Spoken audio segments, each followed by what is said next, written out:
All right. We are ready to get going.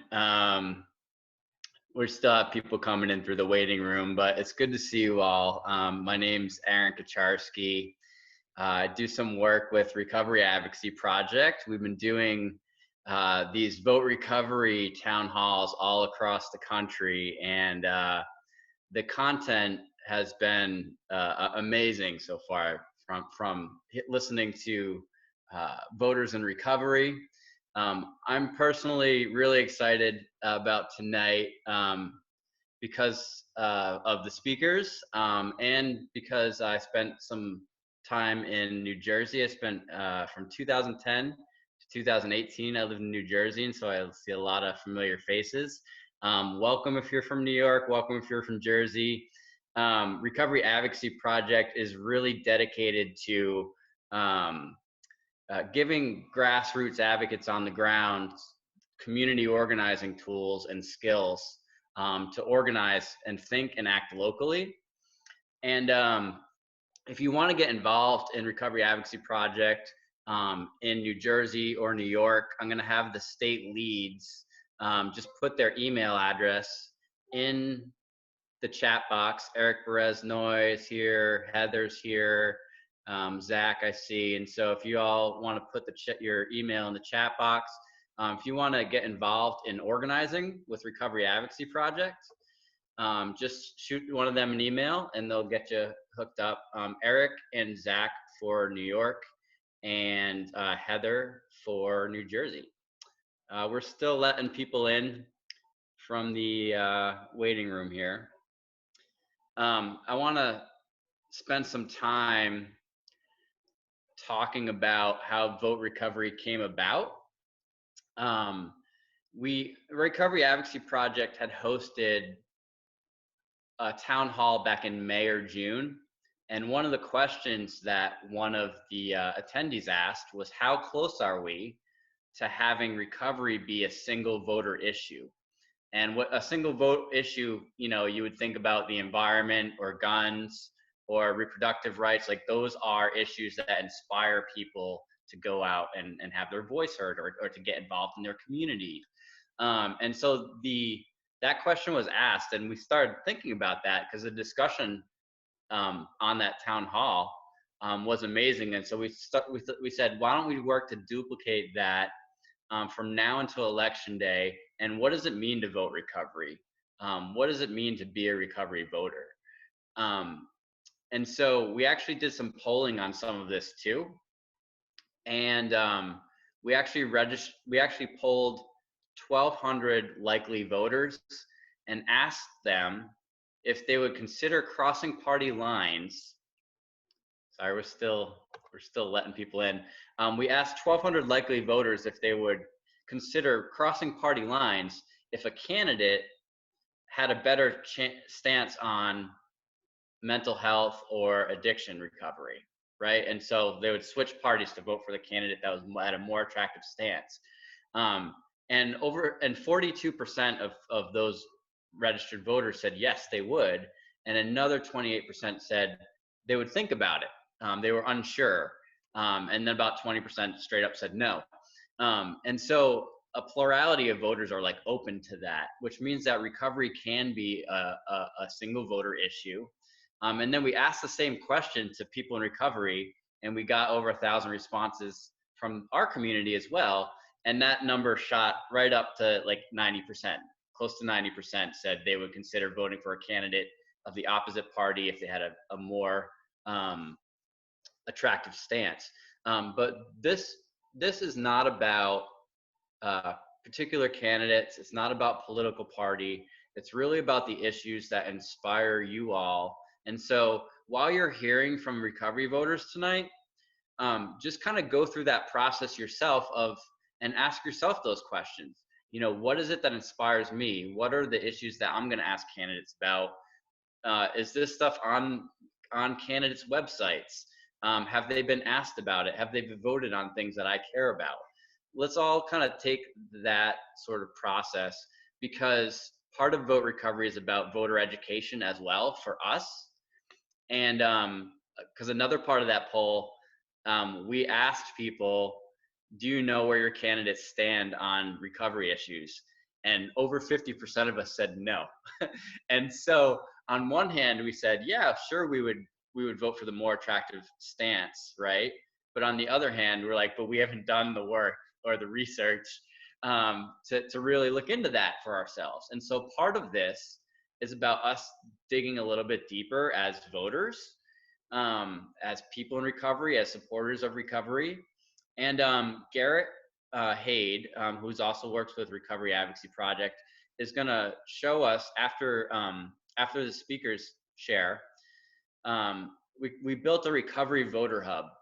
And so anything you want to know about issues or voting, or if you want to know where your polling location is, if you want to learn about voter suppression tactics, if you want to learn more about the issues that inspire recovery voters, whether it's ending mass incarceration, affordable housing, harm reduction, whatever it is, you can dive deeper on that website. And so stick around until the end, and we'll get you involved and answer your questions about voting. We're going to go right to our recovery speakers. I know all of them, which I'm happy about this. I've been on a number of the vote recovery events across the country, and a lot of them are new speakers. I happen to live in New Jersey for a while, so I'm familiar with some of our speakers tonight, so I'm excited about this. Our first speaker is Rocky Schwartz, and I met her doing advocacy work in New Jersey. I'm proud of the work that we did on the ground, on the grassroots level. Whenever we needed somebody to speak for something, Rocky sometimes would raise her hand, and other times she was volunteered. And she's somebody that, you're not going to hear a lot of recovery stories tonight, but just really about what inspires people. And so I might know a little bit about Rocky's recovery story, but I'm really interested in listening to what inspires her to get involved. So Rocky, I'll give you some time to talk about being a recovery voter. Thank you, Aaron. Oh, thank you, Heather. She just blew me a kiss. So my name is Rocky, and I am a woman in long-term recovery. And what that means for me is I have, oh gosh, it just switched where I see myself. I'm putting it back on gallery view. So what that means for me is that I have not had alcohol or mood-altering drugs in my body for 38 years. I went to treatment at the age of 21, so I'm just giving away my age. And I not only am a woman in long-term recovery, but I am also a wife, I'm a mother, I'm an aunt, I'm an employee, and I'm a really good friend.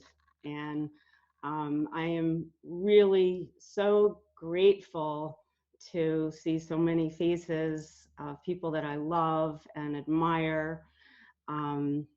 I was nervous about this until I saw everybody tonight, and I thought, well, these are my people, so this is okay. And I would encourage everyone to get involved in advocacy, and that can mean many different things, but to find your tribe of people is so powerful. So I am a contributing member of society. I pay my taxes. I'm involved in community events. I lived my recovery life very quietly for decades, actually. Part of the reason was that the stigma from this disease. I worked in corporate America for a while. I was a substitute teacher for a while. I had young children, and there is a tremendous amount of stigma still with this disease. And then a couple things happened.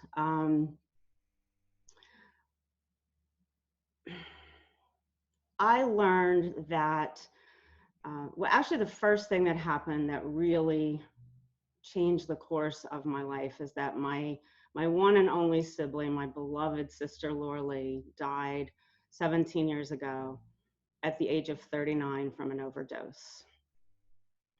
And 11 months later, my best friend that I grew up with also passed away of an overdose. This disease started to affect people in my family and my loved ones. And when we needed help, I learned that the quality of care that I received so freely 38 years ago was no longer available. When I needed medical treatment, my parents didn't have to take out a home equity loan. My parents didn't have to deplete the college savings accounts. And when this happened, you know, Mama Bear came out and I got really very angry, shall I say.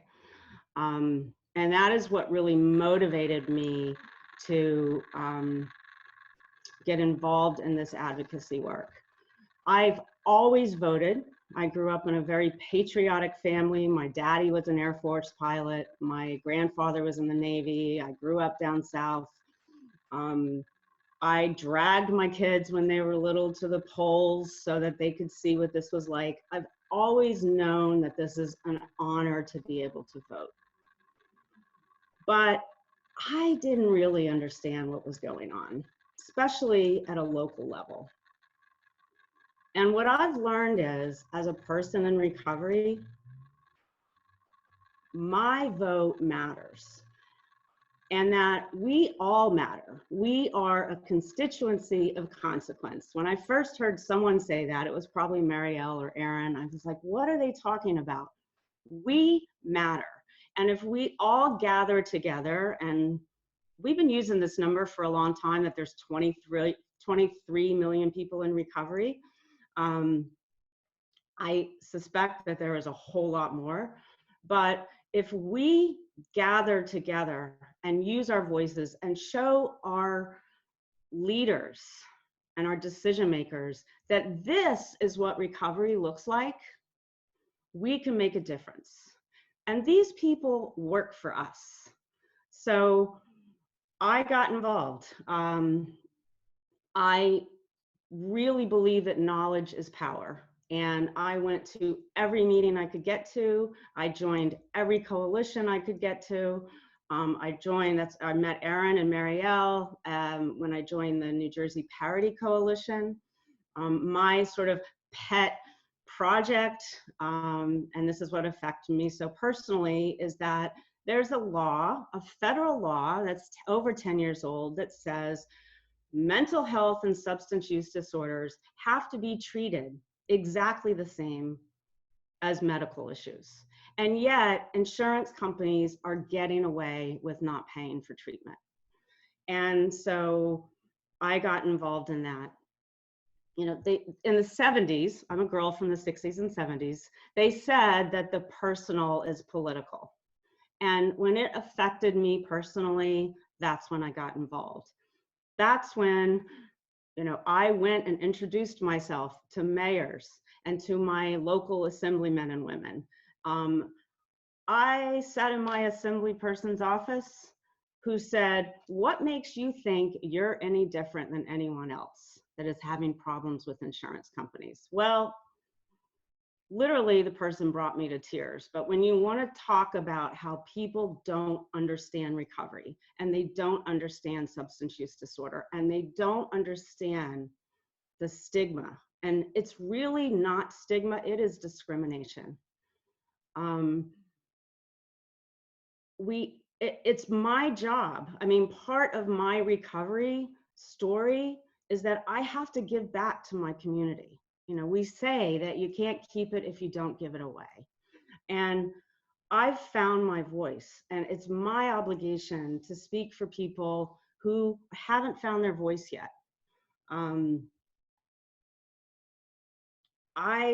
have no hesitation anymore of marching down the halls in Capitol Hill, of going to Trenton. I am not intimidated by these people anymore. They work for us. They need to be educated. They need to understand what the issues are. One of the things that I was asked is, what do I think the biggest issues are right now? One of the most important things is if this Affordable Care Act is taken away, there are 600,000 residents in New Jersey that are going to lose their coverage. There's another 108,000 that are going to lose their tax credits to pay for their insurance. That's almost 1 million people right there. The Affordable Care Act is one of the few things that is requiring that medical care be paid for, regardless of whether it is a physical condition or a mental health disorder or a substance use disorder. That goes away, we are in trouble. It is going to take away the protection for pre-existing conditions. I have pre-existing conditions. I have depression. I have substance use disorder. Yes, I've been in recovery for a very, very long time, but those are conditions that I have and that have to be treated every day. I think mental health is a huge issue that needs to be addressed, the co-occurring disorders. Majority of people with substance use disorder also have a mental health issue. I think the stigma that affects the barriers for people to get treatment is huge, and especially in my community. We have no funding for a recovery center.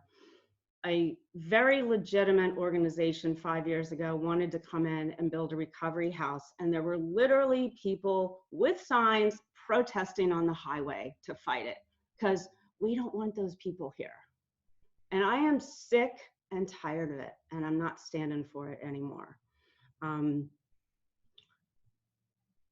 I guess the bottom line is become informed, know that your voice matters, find a community. And the beautiful thing about a community is sometimes this kind of work is tiring. And you know what? I can back off sometimes because the choir still sings. My choir is right here. And I love you all. Please get out and vote. It makes a difference. People think it doesn't make a difference, and your vote makes a difference. And vote locally too. And if you're not happy with how someone feels about some of these issues that we're talking about, canvass for them, write postcards, and vote them out. The end. Thank you. All right. Thank you so much, Rocky. That piece that you're talking, I mean, a lot, you talked about a lot, but the piece about the thinking and acting locally, that's something that we talk about at Recovery Advocacy Project a lot. But having that associated with the Vote Recovery Project is so important in terms of local races, because if you look at what's happening right now, the presidential race sucks up a lot of oxygen, right? And so if we were to put that aside and think about who makes the decisions of who generally affects our lives in our communities, it's local efforts. How many of us are going to just end up in a one-on-one conversation with the president someday? Not many. But can we talk to our city council members? We're going to talk to build relationships with zoning boards and state legislatures? Yes. And your example of parity being a federal law that got passed 15 years ago on the federal level, but it took local organizing and effort to actually enforce it, is exactly what we're talking about in terms of what for us to think about. When I get a door hanger from a candidate hung on my door, and I don't throw it away right away, right? I look to see if there's anything on addiction. I look to see if there's anything about mental health, anything on criminal justice reform. And if there's not, I'm calling their campaign and I'm looking at their websites and I'm talking about them. And I have written platforms for candidates of the opposite party of me, just after like after a conversation in a coffee shop with them. And to me, like, that piece is what is a part of vote recovery. If we can all take that initiative and show that we're invested and we're real people. And so thank you for speaking. Keep fighting. We're all with you for sure. And our next speaker, just through conversations with Kim, has inspired me to dig deeper in my advocacy efforts and how I look at issues that affect me personally and the recovery community as a whole. And I've seen her do amazing work in her own community. And so our next recovery voter is Kim Govak. Kim, take it for a couple minutes. Sure. Thank you so much, Aaron. First of all, I want to thank the Recovery Advocacy Project for putting this on, this town hall, so that we could all get some information about voting and voting for recovery. I must admit that I love having the state lead also be our National Council on Addiction and Alcohol and Drug Dependence, right? Person who has made sure, absolutely sure, over the last few years that I know who my local representation is, and that was something that was really important to me. And so Heather makes sure that I know who I need to speak to within my county, within the county where I work, and within my state. I'm a woman in long-term recovery, which for me means that I have been in sustained recovery for over 14 and a half years. And how can you follow up Rocky? That was absolutely amazing. I love you so much. I have learned also a whole lot from Aaron. We were able to participate in in something a few years ago, which was really awesome over in Philadelphia, that had a lot to do with putting new people in place. And I need to say that my voting record really started about three general elections ago. I come from a background and an understanding that my vote doesn't matter. Like, what does it matter, really? I don't have a voice. The issues that concern me are never, ever represented. And so it's taken these individuals who are in my life now to show me that, like, it is important. It is important to vote. I cannot tell you how many of my friends and my peers as Black individuals think that voting is not important for us because the resources never hit our communities. And I need to say that for me, it is so important to just plain old be a voter, right? Because it is a right, right, that has been given to us and fought for as part of freedom for Black Americans in this country.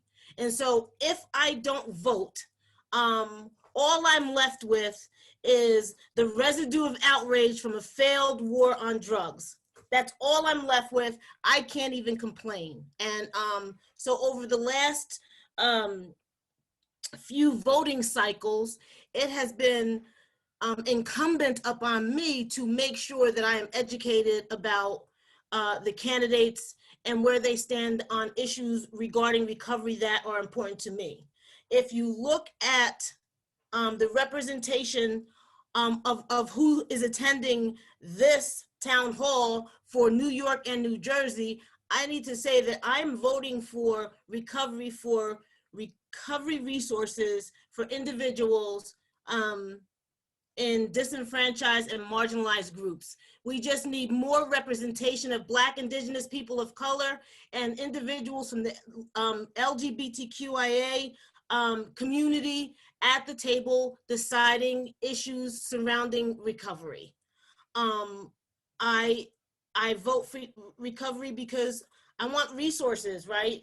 Resources for these individuals to have access to all social determinants of health, right? And they may have access to those determinants of health right now, but I want quality treatment, right?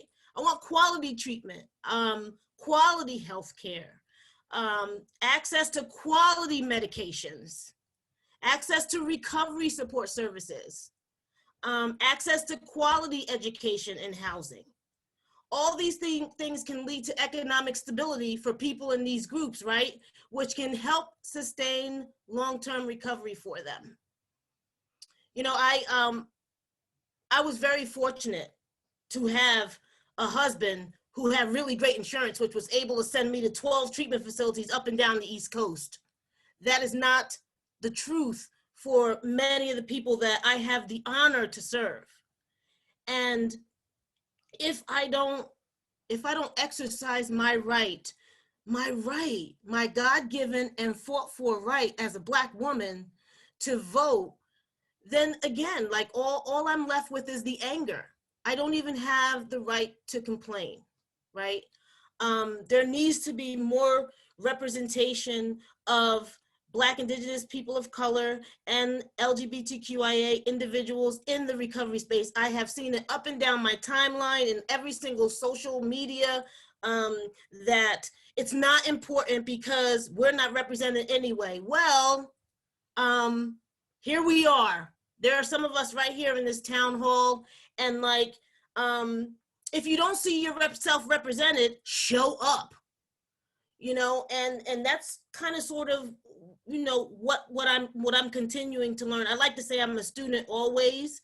And you know what, Aaron, when you asked that question, would you cross party lines? Ooh, that would be real hard. But, right? I've come to understand that I have to continue to be educated. Rocky said it, educate myself on which individuals locally, generally, speak to the issues that advance the well-being, overall well-being of individuals from those groups. And by educating myself, I can make an informed decision, right? And then I can always write a letter. So we may not ever have an opportunity to sit in the coveted space of like alongside the president, right? But I have an opportunity to run stuff up through the chain through my local government, and I do.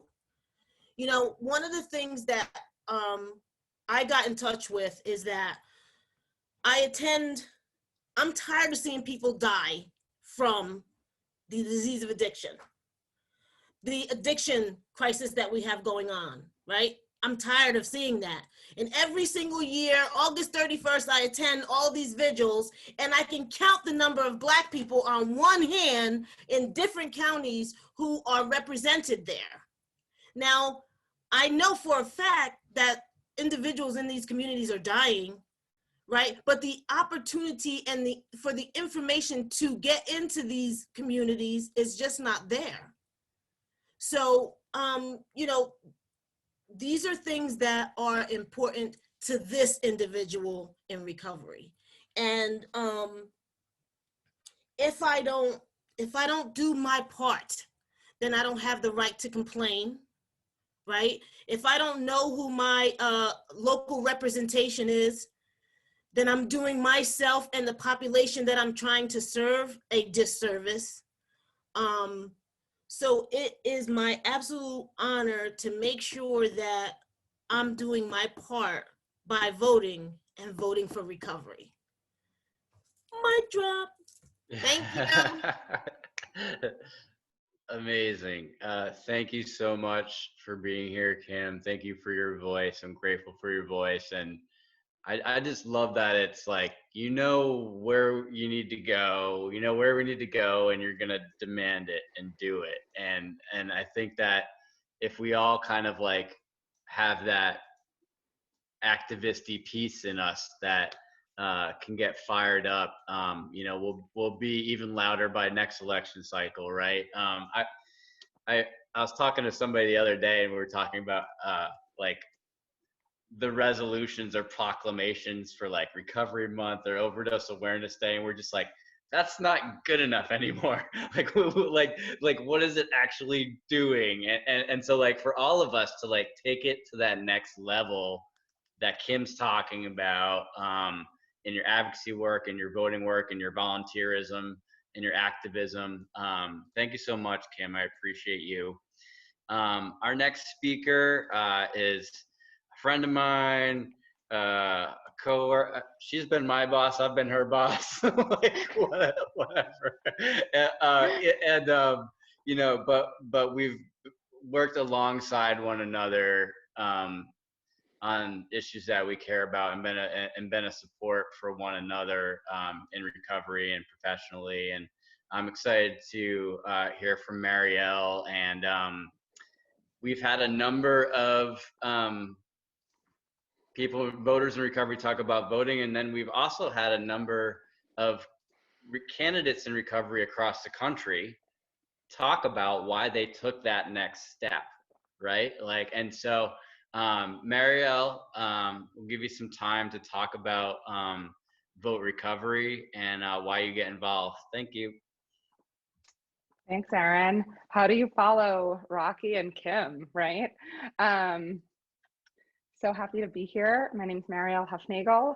I too am a woman in long-term recovery since 2007, and I'm really proud of that. And I'm really proud to be here tonight talking to you about voting at such a crucial time in our history. So I think I registered to vote when I was 18, and I think I just growing up in like an upper middle class white family, just like kind of going to college was something you did, registering to vote was something you did. But I don't think I understood the gravitas that came with that and the responsibility as an American citizen, you know, to vote. And I also, I don't really think for a long time, and not just because I was suffering from an active substance use and mental health disorder, but for a long time, I just didn't think that like little old me mattered, or what I wanted or what I needed mattered. And I didn't understand this idea of like elected officials are public servants and I'm the public. So that means that you are intended to work for me. My tax dollars are paying your salary. And when I started to understand that, I started to have a more concrete interest in politics, but then I also still suffered as a marginalized person, not as marginalized as many. I'm a white cisgender human, right? But as a person who has experienced myriad discrimination due to active substance use, you know, incarceration, homelessness, I just didn't think that my voice particularly mattered, right? And like, what did I have to bring to the table, and who would want to listen to me? And as I became empowered to talk about my recovery story, and I shed some of that shame that was associated with my past, I became really in touch with, not only did my voice matter, but it was super important to be at the table, right? Shirley Chisholm talks about, if you're not invited to the table, bring a damn folding chair, right? And so I started to understand that as someone who had experienced discrimination, as someone who had some varying experiences than potentially the mainstream average voter, my voice might even be more important. Like your voice might even be more important, because that's the voice that needs to be heard. And so I learned that, I got more involved, right? And in the beginning, when I said this is like such a crucial time, I really believe that we are at a watershed moment to like marshal in lasting change about so many things, not just substance use disorder and mental health. Although I will tell you 100%, I am distinctly interested in any candidate at any level, regardless of their party affiliation, in how they are interested in and looking towards addressing the mental health crisis which America is facing, which includes addiction, which includes opioids, which includes so many other things, right? Because in my humble opinion, if we continue to not fully fund, talk about, normalize, and address mental health, nothing else can be solved, right? Like mental health is really at the root of everything. And if we are well as a nation, these other problems can get chipped away at. If we are not well as a nation, you know, it's like a drop in the water bucket, you know? And so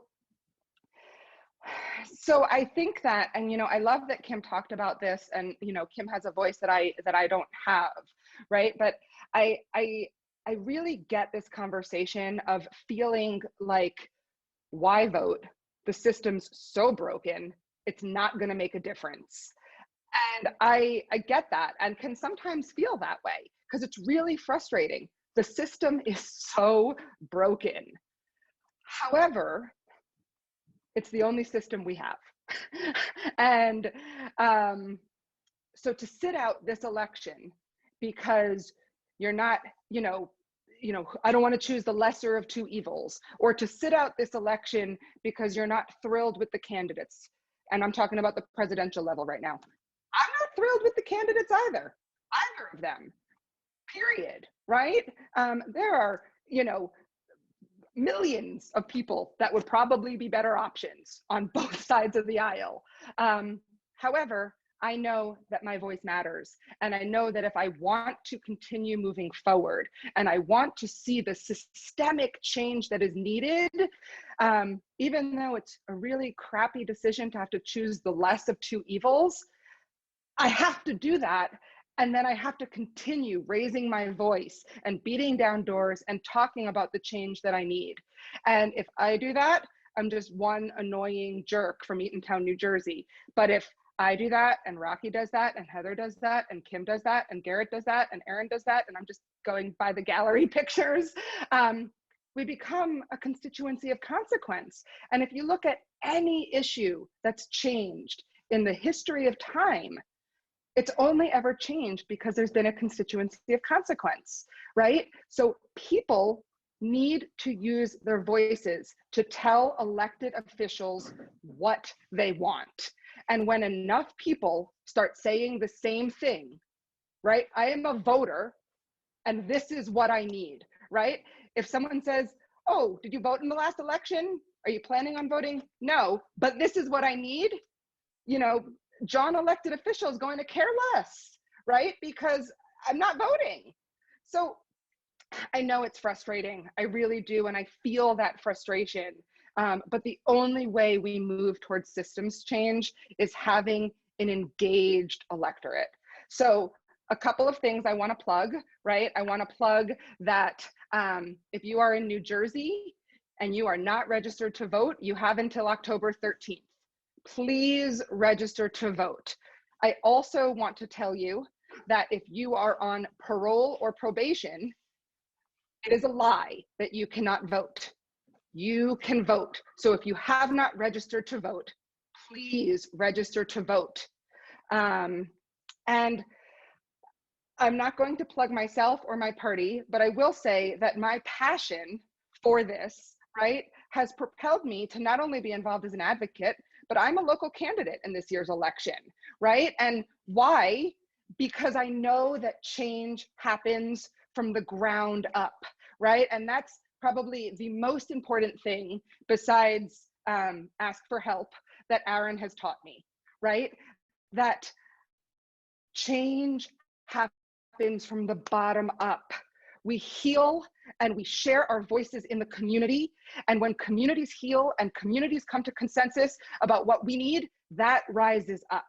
So get involved at the local level. Most of the decisions that are being made that affect your daily life are being made by your local elected officials and community decision makers. So I'm not saying you have to run, but join a coalition or a task force. Go talk to your mayor.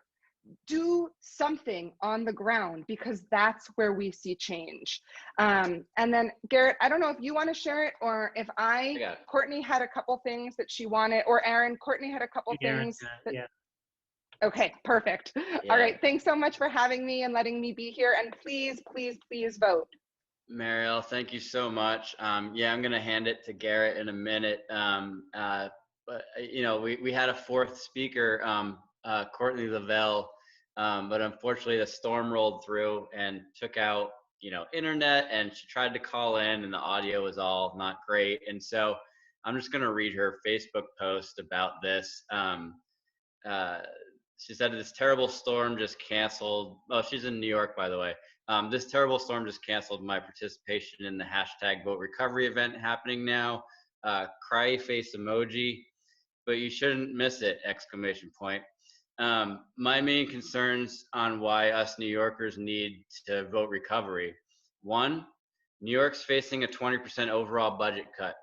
That's 1/5 of what we usually work with. Without loud advocacy, those cuts will fall on addiction, recovery, mental health, and most certainly our most underprivileged populations. Hold your representatives to the task.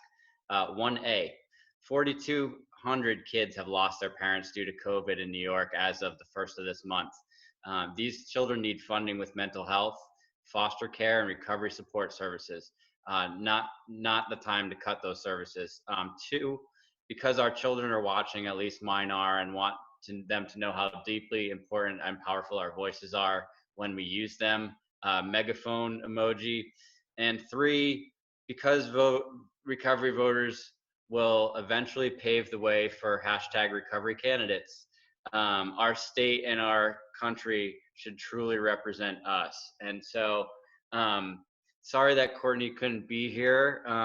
She is a fantastic advocate, certainly somebody to work with in New York, and some powerful speakers tonight. I just wanted to make sure that we thank our 4 recovery voters that shared what was important to them.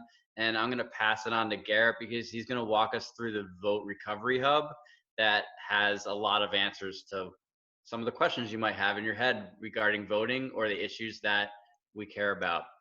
Garrett. Sure. Thank you. And then again, thank you to all of our recovery voters and everybody here who has participated, and our RAP leads who helped organize this. A big thank you. It's an important conversation.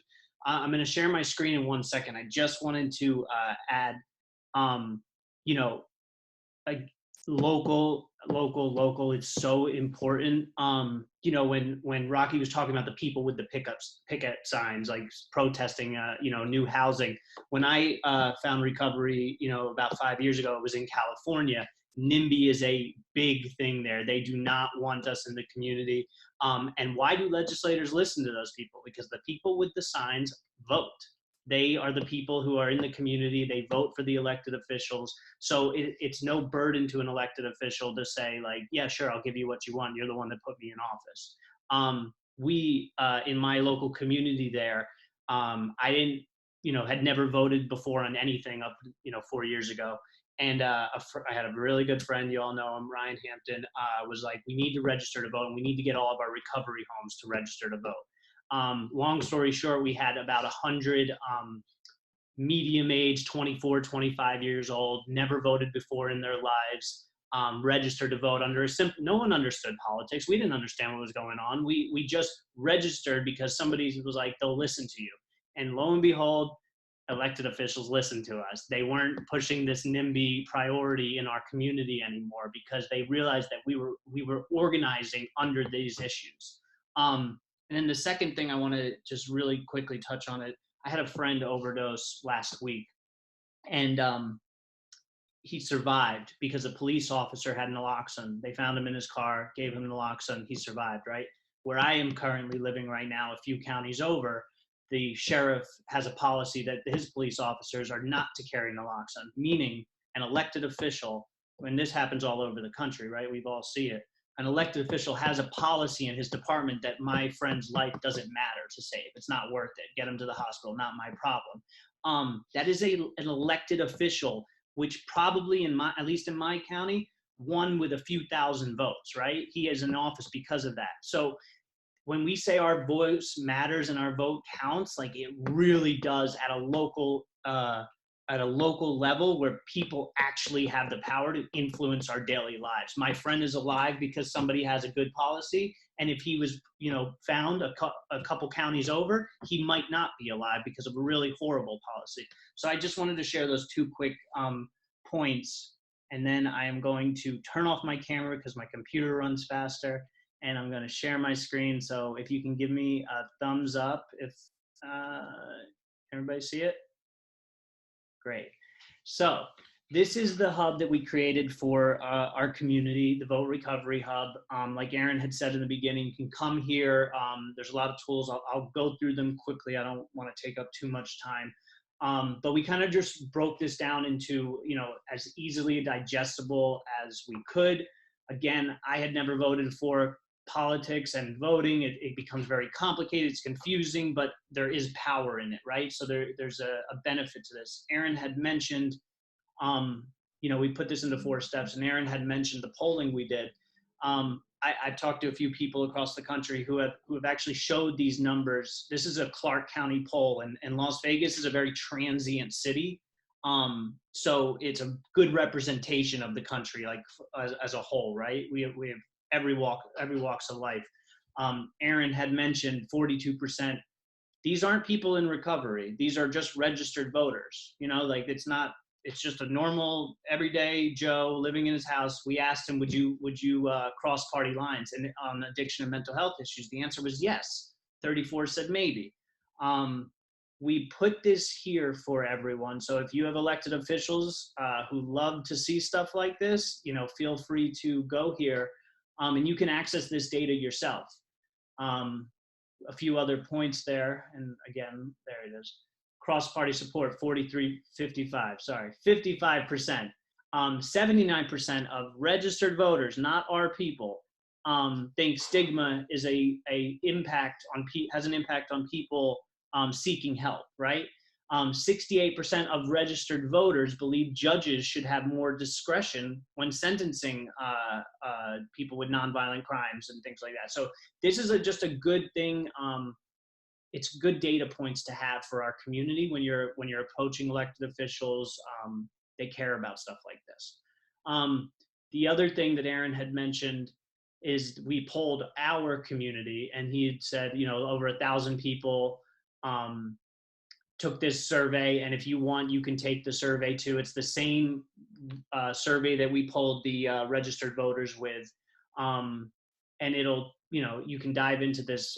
Like I said, it'll go, but the biggest point was that we all will, 90% of us will switch party lines, but very few of us know where the party lines are. So like it's, and I'm guilty of it too, right? So like before I would go down ballot too.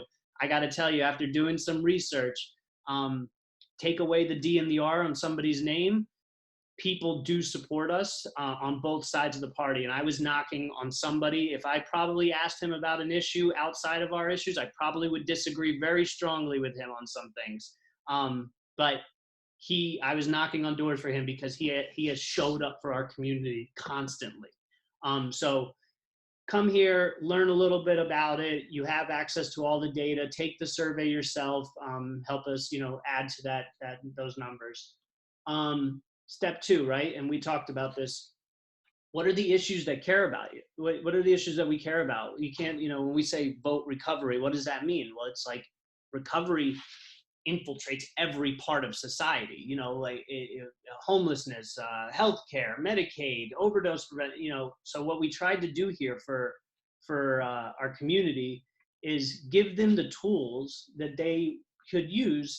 Maybe you're going in to talk to an elected official who has a big, stance on criminal justice reform, but you don't know everything that you think you should know. Or like me, I was and somebody, I think Rocky mentioned this, I was super intimidated in the beginning to sit across from my congresswoman, and because I'm like, this is a congressperson. They must know everything. They don't. She didn't even know what a recovery residence was. And we were going in there to discuss it. So come here. You know, if you want to learn more about mass incarceration, voter restoration, insurance discrimination, all of these links will take you to a partner's website or a knowledge hub from a trusted source, where you can come and you know, educate yourself. What are the issues that inspire you to get to the polls, and learn more about them. So that's here for everybody to use. Step 3. Learn about your candidates and elected officials. We've been talking about this, right? So, and this just goes back to me 4 years ago. I did not know what people did, right? So like, if I was like, I have a problem with housing, we should probably call the president, right? You know, like I didn't know there was, you know, like I couldn't tell you what the difference was between a U.S. senator and a U.S. representative. I didn't know there was a difference. I didn't know that there was a state senator and then a U.S. senator. What's the difference, right? And I'm not alone in this. You know, a lot of this is new to a lot of our people in our community, right? So you can come here, you can pick, you know, the governor, and it'll give you a description of what the governor does. But the point being, though, is that if I have a problem with my sheriff not carrying naloxone, I might not need to go to my U.S. representative for that issue, right? Like maybe it's like the mayor of that city, or I have to approach the sheriff himself. If there's a housing issue, it might not be something that the governor needs to tackle. Maybe it's my local zoning board. If I want to have better, you know, prevention programs in the schools, like who are my school board members? Like a lot of the things that we want done can be done at a local level. But we just, you know, kind of need help navigating that. So that's here for our community. You can educate yourself on the different positions in government, and, you know, better prepare yourself when you're taking on these conversations. And then step 4, vote, right? So like you've done all this, you know what's up, and you vote. So we put this here, and there's a quick tool here for you. So if you want to, you can register to vote right from this site. If you're able to still, you can check your voter registration status. You know, we had just mentioned about the lie about not being able to vote if you're on parole or probation. I was fed, you know, and I believed it. Like I am a convicted felon, and multiple people throughout, and you know, they would ask me, "Are you voting?" "Can't vote, convicted felon." I never actually checked, but that was what I believed, right? Completely not true. I'm a convicted felon who votes, right? So you can check your voter registration status. You put in some information, your name and address and all that, and it'll check it for you. Find your polling place. You can check registration deadlines. And I don't know if Aaron's putting it in the chat, but we do have a vote recovery pledge here. We ask that not only do you vote, but if you could grab a friend. Encourage somebody if you know that they're not voting or not registered and may believe the same things I did 4 years ago, that they can't vote or anything like that. We put a pledge here. You can click on that and take the pledge. We'd certainly appreciate it. And let me close that. And then the last thing that's not part of the steps, but I know we mentioned it, voting rights. If you encounter an issue, casting a ballot, if you are experiencing voter suppression tactics, if you want to learn what those are to make sure you're experiencing them, if you have any problems voting, you can come here and learn about voter suppression and voter ID laws. You can report violations if you feel like your rights are being violated when it comes to voting, and you can learn about voter restoration and getting your rights restored.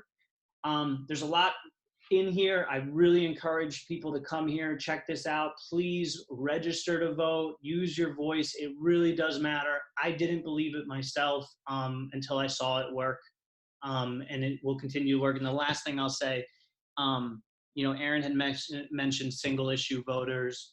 You know, I think the NRA has 2 million members. There's a number of groups, you know, around environment and all these other issues.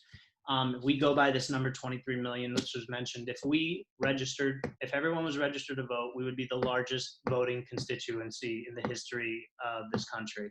And if this was an issue that was getting our people to the polls in any form, whether it's mass incarceration or the homelessness or healthcare, we would be the most powerful constituency ever. So I think we can get there as long as we all keep talking openly about this and put aside our fears about getting involved into politics. So with that, I will stop this and I will kick it back to Aaron. And we have a few minutes. We can answer questions. We can let people ask questions or go from there.